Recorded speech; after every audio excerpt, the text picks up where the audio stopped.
noite, minhas irmãs, boa noite, meus irmãos. Deus, nosso Pai Criador, abençoe as nossas lutas, abençoe nossos esforços sinceros em busca do reconhecimento de nossa origem e de nossa destinação. Nossa origem em Deus, nosso Pai Criador. Nossa destinação em Deus, nosso Pai Criador. Santo Agostinho, na sua obra Confissões, diz que tudo que nós fazemos ou deixamos de fazer nesta vida é para reencontrarmos o estado de felicidade que nós vivenciamos no momento em que fomos criados. Porque Deus cria com amor, Deus cria por amor. João, o evangelista, diz: Deus é amor. E não dá para nós imaginarmos o amor criando à distância. Não dá para nós imaginarmos o amor criando com descaso. O amor cria com proficuidade, com proximidade. Por isso que quando fomos criados por Deus, estivemos no campo sentimental do Criador. A metáfora da Gênese é que Deus nos criou com as próprias mãos, moldou-nos do barro, soprou-nos a vida, e isto se dá com proximidade. E nós, como os Espíritos nos mostraram, fomos criados princípios de inteligência. Neste momento da criação, tivemos gravado em nós o selo do Criador. Este estado de bem-aventurança que nós buscamos recuperar nessa trajetória de vida. Vida que começou lá e que não terá fim. E o que estamos fazendo aqui é estudando esta nossa condição, buscando o nosso conhecimento, buscando o conhecimento de nós mesmos, tarefa que cada um é responsável.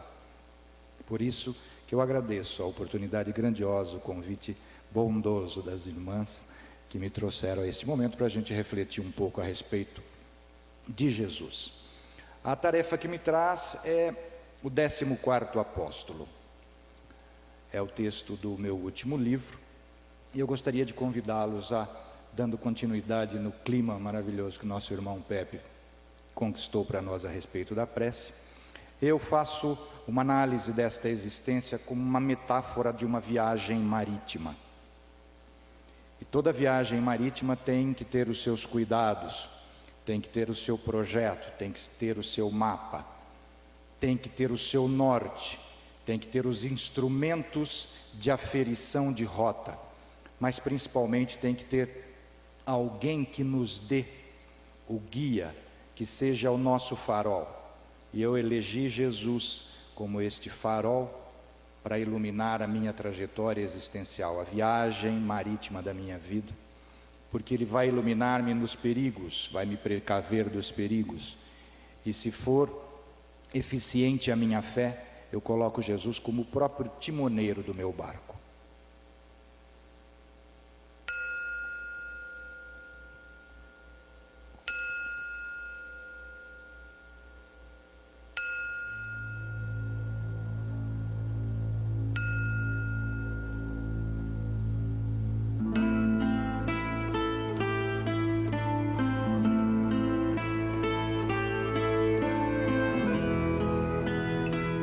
Abençoai, Jesus, mais esta nossa trajetória existencial. Abrir os nossos olhos de ver, para que possamos reconhecer verdadeiramente o nosso caminho para a verdade e a vida. Vejo o meu mundo,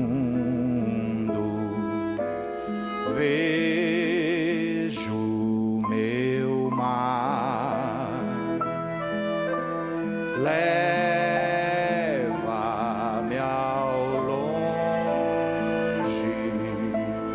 o navegar, busco o caminho, o me encontrar. meu timoneiro,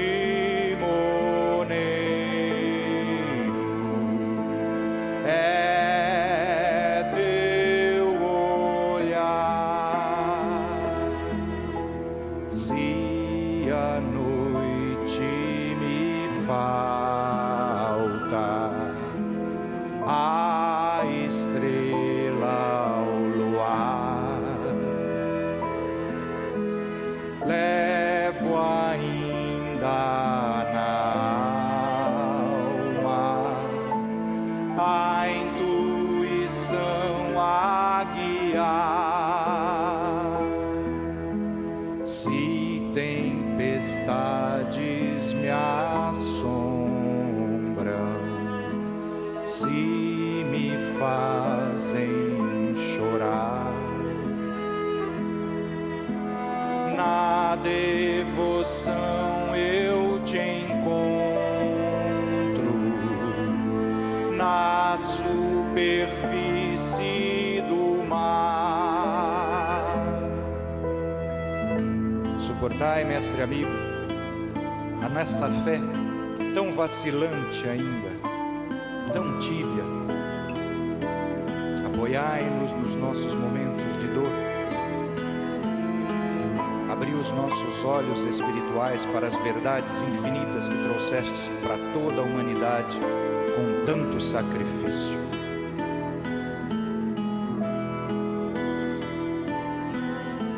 Se faltam forças para remar, o teu amor sopra o vento na brisa mansa do orar,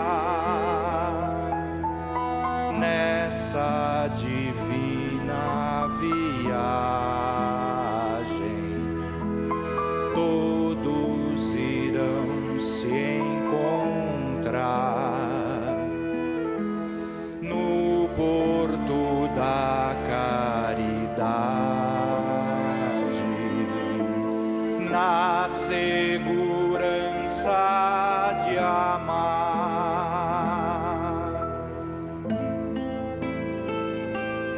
E assim, Jesus, ao cabo de mais esta nossa existência,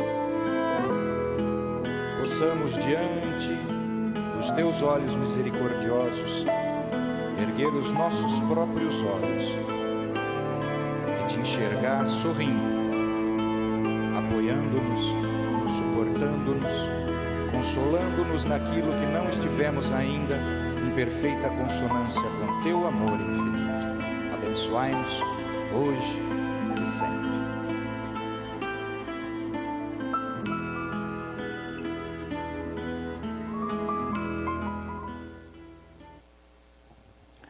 A tarefa de esclarecer o 14º apóstolo me veio com um convite muito honroso da editora Ide para tentar escrever um texto em comemoração aos 160 anos de lançamento do Livro dos Espíritos, que nós comemoramos agora em abril deste ano. E aceitada a incumbência, imediatamente o meu espírito protetor, na volta para a cidade de Marília, já que estávamos numa reunião na cidade de Araraquara, com o editor da Ide, na volta para a minha cidade, o meu espírito protetor determinou-me o título do livro. O livro não é um livro inspirado, não é um livro mediúnico, mas apenas e tão somente o título, o 14º apóstolo. E esclareceu-me o espírito Heráclito que se trataria de uma obra não de homenagem ao Livro dos Espíritos ou à doutrina espírita, porque a doutrina é divina por si. Nada que um mortal possa falar a respeito do Espiritismo que ele já não diga por si mesmo, na sua clareza, na sua iluminação divina. Mas sim, trataria do organizador do trabalho dos Espíritos. E confesso que quando o meu espírito protetor esclareceu-me que a espiritualidade superior considera Allan Kardec o 14º apóstolo de Jesus, eu tremi nas bases. Porque o que eu poderia falar também a respeito de Allan Kardec, que seus biógrafos já não tivessem feito com muito mais autoridade e competência do que eu. Mas como não se põe a mão na charrua e fica se olhando para trás, como eles não tinham o compromisso de editar a obra, sim, fizeram a encomenda, eu falei, vou tentar escrever. Mas falar da vida de Allan Kardec, uma biografia, seria um lugar muito comum, principalmente por ser eu um espírita novo, não conheço com profundidade que os professores franceses, os companheiros de Allan Kardec, que já escreveram a biografia do mestre, o fizessem com tanta competência quanto eles já fizeram. Assim como os biógrafos brasileiros, que já escreveram a trajetória grandiosa deste homem, deste espírito, com uma profundidade e uma elevação que eu não conseguiria alcançar. Mas eu poderia falar alguma coisa a respeito do filósofo Allan Kardec, que é mais propriamente o domínio do conhecimento em que eu me dedico atualmente. E o que eu poderia falar do filósofo Allan Kardec, que o professor Herculano Pires também já não tivesse feito com muito mais competência do que eu. Aliás, o próprio professor Herculano Pires diz que Kardec não é considerado um filósofo na acepção ampla que a história do pensamento humano registra, porque Kardec não escrevera um sistema de filosofia. Mas penso eu que este sistema de filosofia não foi escrito por Kardec, porque esse sistema é a própria doutrina espírita. Nós temos na abertura do Livro dos Espíritos, na primeira página, na página título, logo abaixo do título, O Livro dos Espíritos, nós temos inscrito pelo organizador dessa obra: Filosofia Espiritualista. Eu vou apenas falar de um conceito que Kardec esclareceu e que é investigado, pelo menos segundo a tradição indiana, dos Vedas e dos Vedantas, há 8.000 anos. Porque a tradição hinduísta considera a inscrição, o registro vedântico dos livros sagrados da filosofia e da tradição hinduísta, pelo menos 6.000 anos antes de Cristo. E lá já consta um conceito que vem sendo investigado mais sistematicamente a partir de Aristóteles, no século IV a.C., que é o conceito de causa. É um entendimento universal que todo efeito tem uma causa.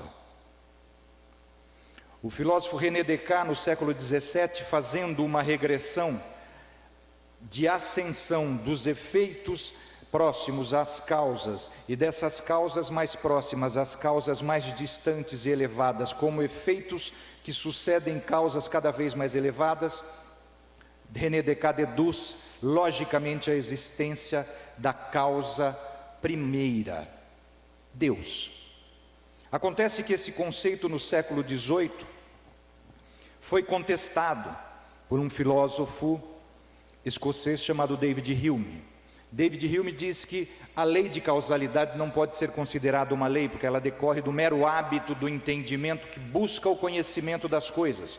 E ao buscar o conhecimento das coisas, analisando os efeitos e as causas que os geram, este hábito do conhecimento teria gerado a noção equívoca, segundo David Hume, de que o efeito é um e a causa é outro, quando na realidade para ele o efeito já estaria embutido na causa. Como a história da filosofia se faz com um gigante montando no cangote do outro, olhando um pouco mais longe e dizendo que o outro errou, felizmente no século seguinte ao de Hume, o filósofo alemão Immanuel Kant, analisando o empirismo é esse movimento filosófico originado pelo pensamento de David Hume e de John Locke. E Kant diz o seguinte: o empirismo errou ao dizer que o efeito já estava embutido na causa, porque o tempo do efeito é um e o tempo da causa é outro. Portanto, como a questão temporal foi ignorada pelo empirismo, eu não vou nem considerar, porque eles erraram nesse sentido. Graças a Deus, porque a doutrina dos espíritos, a lei de causalidade é um dos pilares fundamentais da moralidade espírita. E qual a grandiosidade do filósofo Allan Kardec? Porque desde os Vedas, os Vedantas, passando pela filosofia grega pré-socrática, Sócrates, Platão, Aristóteles, os romanos, Santo Agostinho, a patrística toda da igreja medieval, até os modernos, Kant, culminando com a coroação do iluminismo, a dedução fundamental deste conceito de causa e efeito, esclarecendo definitivamente a lei da causalidade, Allan Kardec deduz o seguinte, e este é um trabalho intelectual de Allan Kardec, não é dos espíritos. É um fato, é uma lei universal que todo efeito tem uma causa. Mas disse Kardec, um efeito material tem necessariamente uma causa material. Mas um efeito inteligente tem que ter fundamentalmente, essencialmente, uma causa inteligente. E aí Kardec esclareceu definitivamente a distinção lógica, racional que temos que fazer em relação a esses dois conceitos. Causa e efeito. Principalmente porque, qual a importância dessa dedução de Allan Kardec nos nossos dias? Sabe-se que consciência, memória e sentimentos, quem começa a estudar o Espiritismo, deve entender que esses três fundamentos, esses três atributos essenciais do ser inteligente e de sentimentos, que é o espírito, é que fazem a sua existência.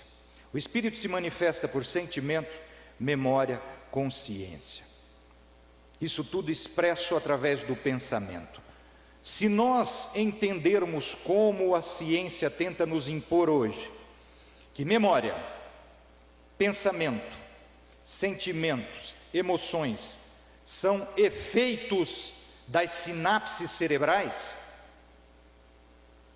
5 minutos depois de cessadas as funções neuronais, acabaram-se sentimentos, acabaram-se emoções, acabaram-se memórias.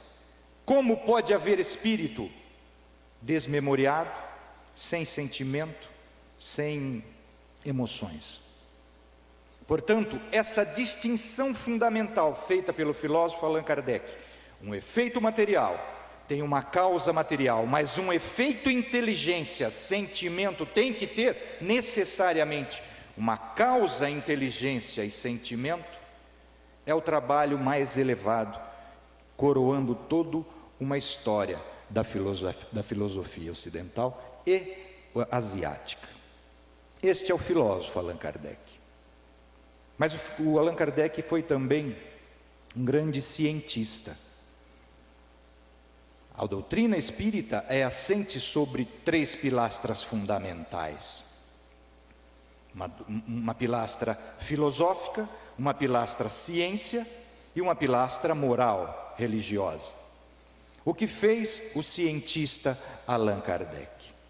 Resolveu todo um drama da filosofia da ciência que tinha sido colocado exatamente pelo filósofo Immanuel Kant, porque o Kant, na sua obra Crítica da Razão Pura, ele deduziu que o ser racional não tem recursos cognitivos para conhecer no sentido filosófico, no sentido aristotélico. Conhecer como Aristóteles define o conhecimento, responder 4 perguntas fundamentais a respeito do objeto da investigação. Se esse objeto é, o que é esse objeto, como esse objeto é e por que esse objeto é. Kant, fazendo a sistematização da filosofia do conhecimento, deduziu que o ser racional não tem condições de conceituar, ou seja, de conhecer na acepção plena da palavra, nem o Espírito, nem Deus. E aí o materialismo festejou, embora Kant dissesse, As ideias de Deus e da sobrevivência da alma são necessidades da razão para que nós possamos dar conta da ideia de liberdade. Kant assevera: se nós admitimos que somos seres livres e que toda organização racional se faz sobre a ideia de liberdade, esta ideia é fundamental. A razão necessita do conceito, da ideia de Deus e da ideia de sobrevivência da alma, porque senão a liberdade é morta, é ideia vã. Mas Kant disse: não dá para nós conhecermos nem o Espírito e nem a Deus. Isso foi conhecido como uma barreira epistemológica, o fim das investigações metafísicas, ou seja, de tudo aquilo que se encontra para além da física. Aí vem o cientista Allan Kardec e, deduzindo por trás daqueles fenômenos materiais que se realizavam para alegria, para a festividade dos olhos da sociedade parisiense, as mesas girantes, deduziu que por trás daqueles fenômenos havia inteligências que revelavam ser espíritos, que já tiveram encarnações junto dos homens e que teriam outras encarnações junto dos homens, pois esta é a realidade do ser humano. Diante desta revelação, Kardec estabeleceu a ciência do espírito, mostrou como nós podemos investigar, como nós podemos conhecer, no sentido da epistemologia filosófica e científica, o ser transcendente, a metafísica do espírito. Como? Onde que Kardec registrou esta metodologia para que qualquer expert como ele, qualquer pessoa dedicada e que conheça o livro dos Espíritos, pois são esses os fundamentos da experiência com o Espírito, qualquer pessoa que conheça os fundamentos e as leis que regulam as relações dos Espíritos, a essência do Espírito, o sentimento do Espírito e principalmente o mecanismo dessa comunicação, consegue repetir a experiência com eficiência, com proficuidade, com segurança sobretudo. Onde Kardec registrou essa metodologia científica que ele inaugurou? No livro dos médiuns. O livro dos médiuns é exatamente a metodologia para o conhecimento do ser transcendente. Então, o cientista Allan Kardec, pura e simplesmente, inaugurou a ciência, na acepção positivista da palavra, do Espírito. Foi só isso que ele fez. Mas nós não vamos falar do Kardec filósofo, nem do Kardec cientista. Eu prefiro falar do Kardec apóstolo. Por que é que Kardec é considerado o 14º apóstolo de Cristo, escolhido diretamente pelo Espírito de verdade, o Espírito Jesus?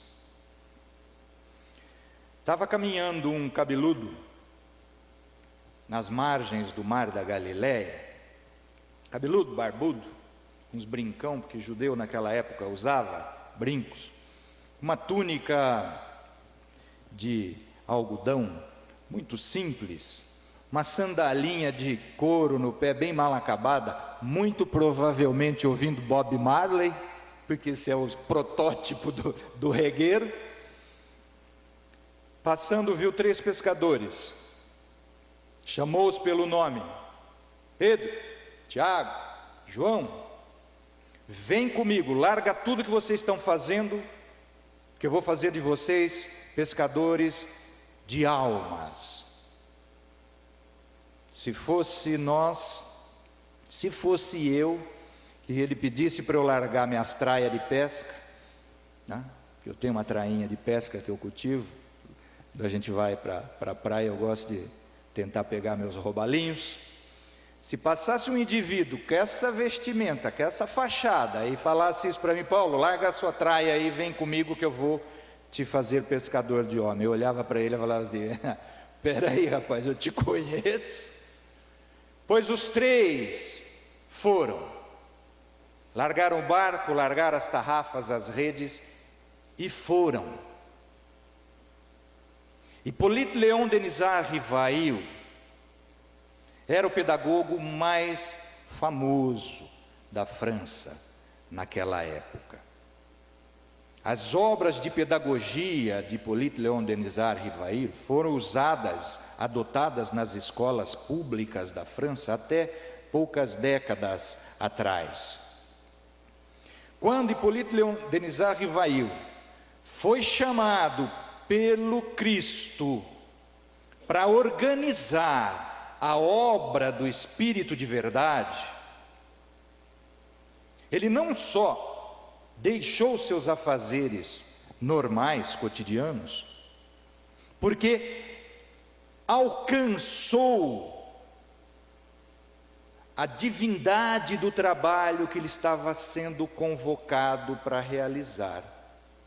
Ele não só abriu mão da sua profissão para dedicar-se exclusivamente à organização daquele trabalho, como abriu mão do próprio nome. Allan Kardec é um apelido que ele adotou para não influenciar consciências que já o admiravam pelo seu trabalho de pedagogo. Se fosse hoje, se fosse eu que fosse convocado para um trabalho desse, a primeira coisa que eu ia fazer era compartilhar na minha página social.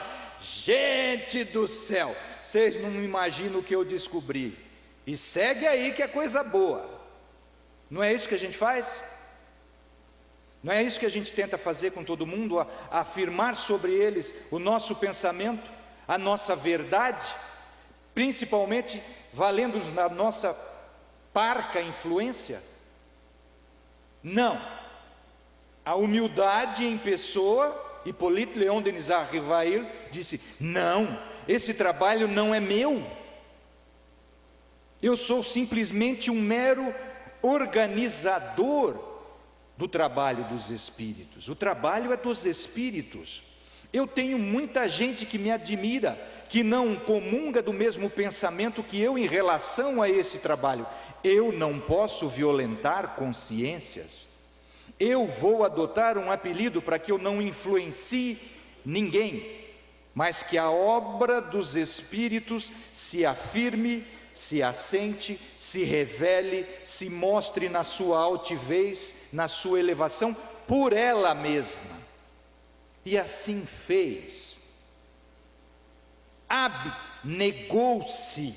Negou-se a si mesmo em favor do trabalho do Cristo.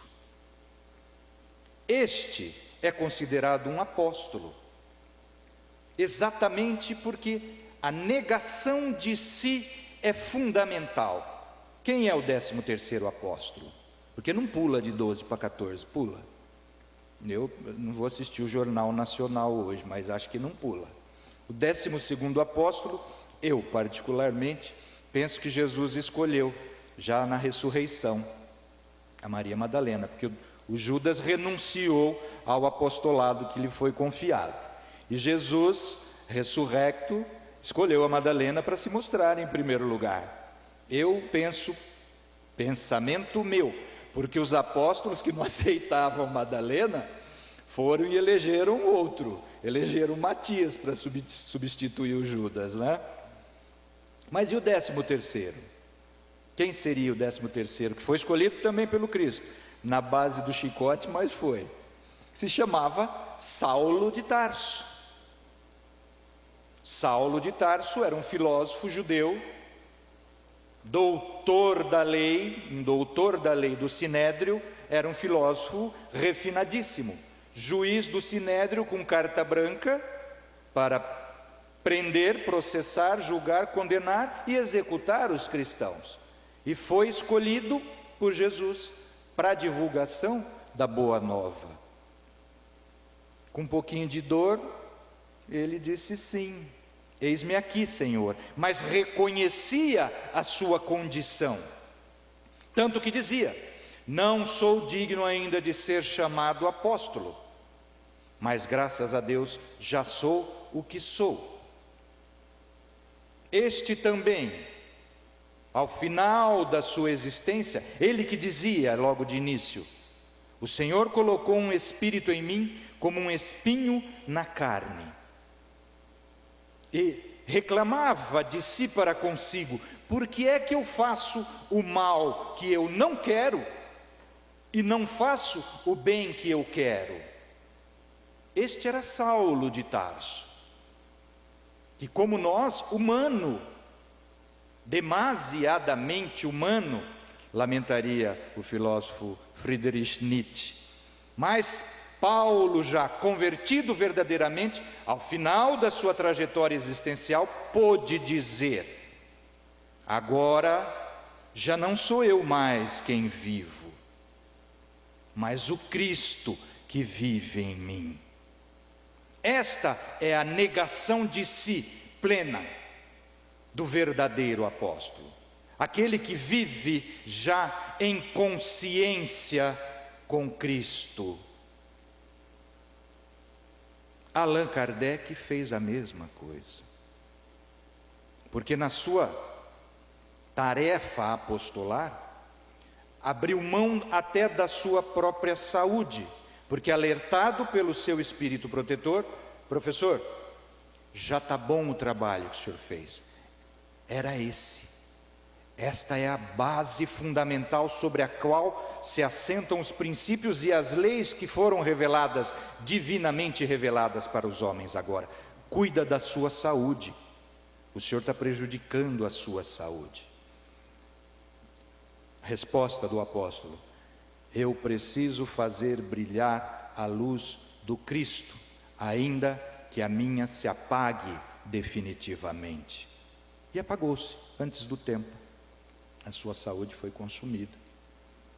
Mas ele dedicou o que tinha de bom e de melhor, de mais profícuo, de mais verdadeiro nele, ao trabalho do Cristo. E esse trabalho de Allan Kardec, eu sou tributário, porque salvou esta minha existência. Foi o 14º apóstolo de Jesus, com o seu trabalho da revelação, na organização da verdadeira moral do Cristo, assente sobre a lei do Criador, que salvou esta minha existência. Porque eu não sou de formação cristã originariamente espírita. Eu sou, como a maioria da população brasileira, de formação católica. Eu sou um espírita novo. Em um determinado momento desta minha existência, já homem feito, profissional resolvido e bem-sucedido, aquele meu Jesus que eu já amava desde criancinha, mas que se encontrava pregado na cruz da minha querida igreja onde eu fui batizado, crismado, fiz a primeira comunhão, tocava e cantava na missa, aquele Jesus, a minha fé não foi suficiente para me salvar dos dramas existenciais quase fatais que eu enfrentei nesta encarnação. O que Jesus falava para mim naquele tempo, e que mais me doía ao invés de me consolar, era: sede perfeito, Paulo, sede perfeito como perfeito é o Pai que está no céu. Eu pensava comigo, saindo da missa: ele não me conhece, ele não me conhece, e aquilo me machucava. Ou ele está me enganando, ou ele não me conhece para dizer isso para mim. Sede perfeito, eu perfeito como perfeito é Deus? Pensava eu e chorava internamente. Como não? Ele não me conhece para me dizer isso. E ele insistia: perdoai, Paulo, 70 vezes, 7 vezes. Não, ele está zombando de mim. Ele não pode estar falando isso comigo. Ele não me conhece. Mas ele afirmava que me conhece. Ele dizia: amai os vossos inimigos, Paulo, porque se você amar só quem te ama, isso até os fariseus fazem. Você não está fazendo nada demais. Amai os vossos inimigos, bendizei a quem vos maldiz, orai por eles. E eu chorava. porque eu mal conseguia amar meu pai, minha mãe, meus irmãos, do jeito que Ele nos amou. Como que eu vou amar como o Pai ama? Aí vem o 14º apóstolo e mostra uma lei divina na sua origem, a lei do progresso, do Espírito, à qual todo Espírito está subordinado, pois é uma lei, não é um princípio, não é uma máxima. Um princípio ou uma máxima a gente cumpre como seres livres, se quisermos, mas uma lei, ela é peremptória. O seu imperativo, dirá Kant, é categórico, ele determina, e a lei é de amor, pelo princípio do progresso. E esse princípio do progresso espiritual, Kardec, na abertura do Evangelho segundo o Espiritismo, na introdução, já mostra.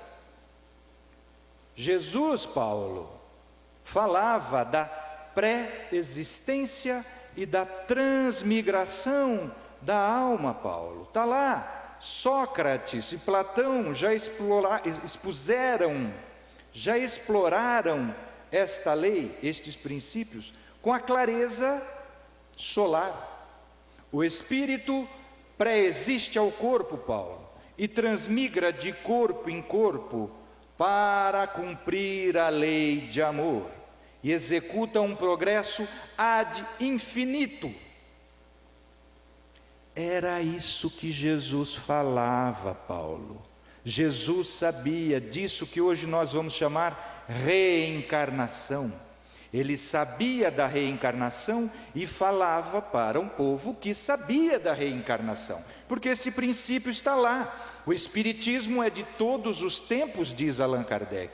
Ele está nas tradições asiáticas, está nas tradições orientais, está nas tradições egípcias, está na tradição de Sócrates e Platão, de toda a filosofia grega. Quando Allan Kardec mostrou pela ciência e filosofia do Espírito que Jesus falava sobre a reencarnação, quando ele debate com Nicodemos, mas como, pergunta um doutor da lei, como pode um homem velho entrar novamente na barriga da mãe para nascer de novo e ganhar o reino dos céus? O que diz Jesus? Muito me admira. O senhor, um doutor do Sinédrio, não se lembrar da reencarnação? Quando o 14º apóstolo me atesta esta realidade, me mostra por A mais B, que Jesus falava para mim: sede perfeito, Paulo, como perfeito é o Pai que está no céu. Mas calma, Paulo, espera eu acabar de te ensinar tudo que eu vim para te ensinar.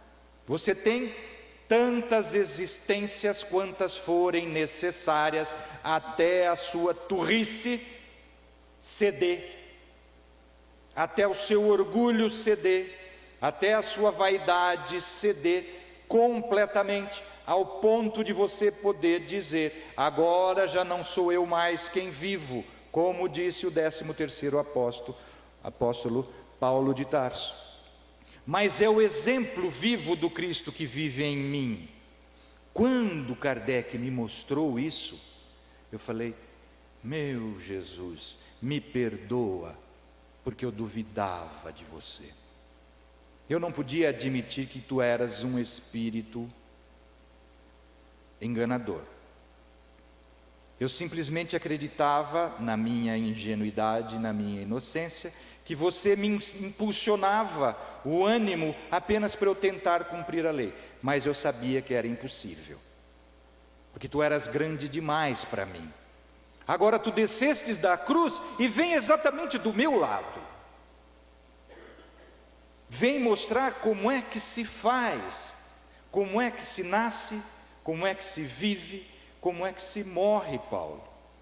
Então, mestre, quando tu dizias para mim assim: Paulo, para de morrer de preocupação com o dia de amanhã, olhai os lírios do campo, olhai as aves do céu, Os lírios não plantam, não colhem, não fiam, não cosem. E nem o rei Salomão, no auge do seu império, conseguia se vestir tão lindamente quanto um lírio. Olha as aves do céu, Paulo. Elas não plantam, não colhem, e nem o Pai deixa lhes faltar o alimento. Por um acaso, Paulo, o Pai ama mais as aves e os lírios do que a vós, homem de pouca fé? Para que se matar de preocupação com o dia de amanhã? O dia de amanhã cuida dele mesmo, a cada dia basta o seu mal, Paulo. Ah, mestre, então é para eu ter fé? Sim, Paulo, porque isso é coisa de quem tem pouca fé.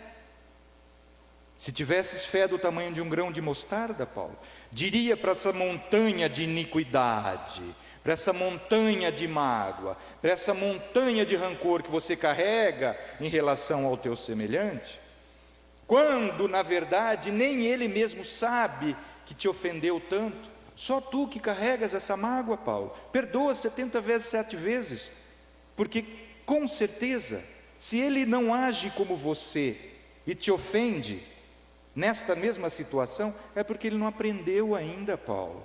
Tu teves experiências passadas que te deram esse ensinamento, tu tivestes essas experiências, ele não. Então, se você ficar cobrando do seu irmão uma experiência que ele não tem, o problema não é dele, Paulo. Perdoa ele, porque ele não tem para te dar. E quem cobra de quem não tem para dar, é de si mesmo. É desse mesmo o problema. Perdoa 70 vezes 7 vezes. Aí esse Jesus fez ressurgir em mim uma fé que eu havia perdido, e que se transformou de uma fé cega pelo esforço do 14º apóstolo Allan Kardec, e converteu-se, sedimentou-se, solidificou-se e se transformou numa fé da razão. E uma fé da razão é a única, como ele colocou lá na abertura do Evangelho. Fé inabalável só o é aquela que enfrenta, que encara a razão frente a frente em todas as eras da humanidade. Esta é a fé que eu estou edificando em mim. E hoje, quando Jesus vem e me diz: Paulo, presta atenção, se o mundo te aborrece, saiba que antes ele aborreceu mais a mim. E eu nem por isso, Paulo, saí do mundo aborrecido com o mundo. Eu saí do mundo em paz com ele, bendizendo a minha crucificação, Paulo, rogando ao Pai por todos aqueles que pensaram, Paulo, que estavam me ofendendo, porque eu sabia que eles iam sofrer logo em seguida, porque a consciência ia lhes mostrar o seu equívoco. Então, Paulo, não se aborreça tanto com o mundo, sede manso, Paulo. Bem-aventurados os mansos e pacíficos, porque eles verão a Deus, eles herdarão a terra. Esse Jesus que Kardec mostrou para mim, um Jesus que verdadeiramente me conhecia mais do que eu mesmo.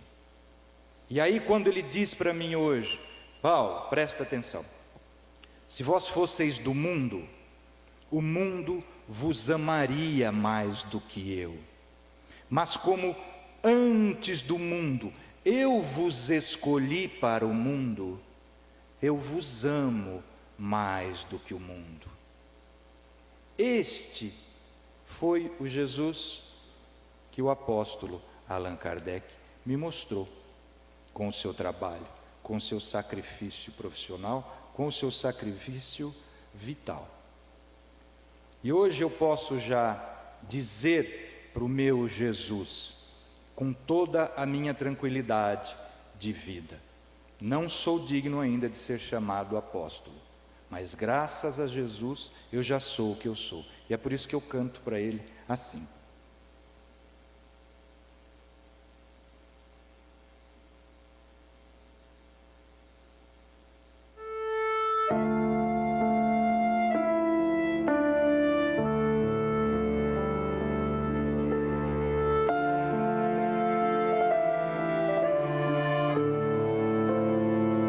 Não sei viver sem teu abrigo, não sei viver sem te buscar.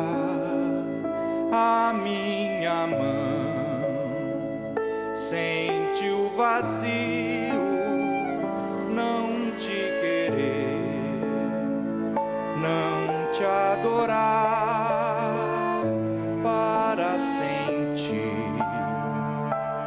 O que eu vivo não é preciso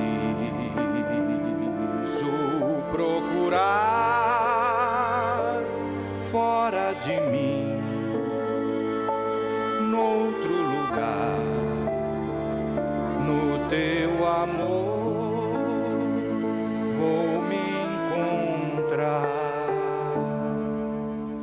Este mundo é duro, sino sem soar, vida que é vazia, noite sem luar. Vem me socorrer, vem me carregar, guia os meus passos, me ensina a andar. Abençoai, Mestre, estes nossos esforços de vida, em busca do reconhecimento da nossa origem e da nossa destinação em Deus, com teu amor infinito a cobrir a multidão dos nossos pecados.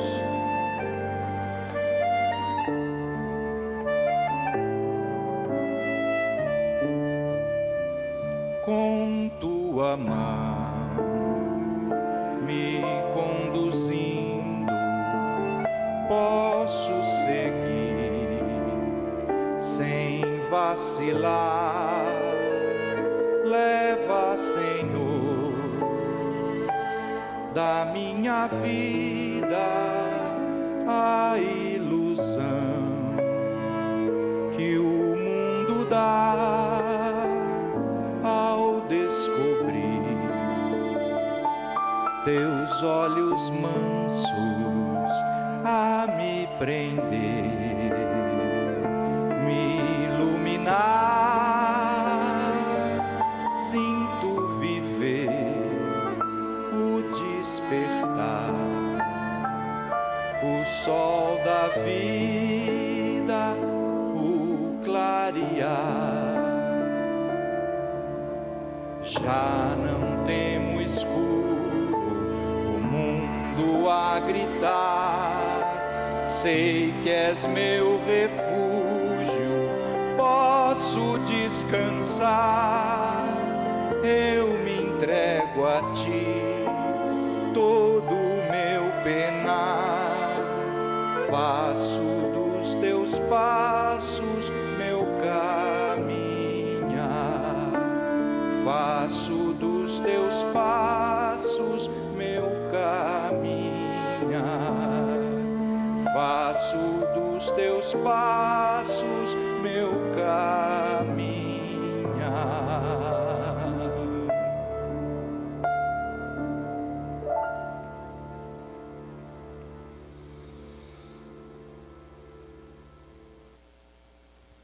E que Deus abençoe nossas lutas.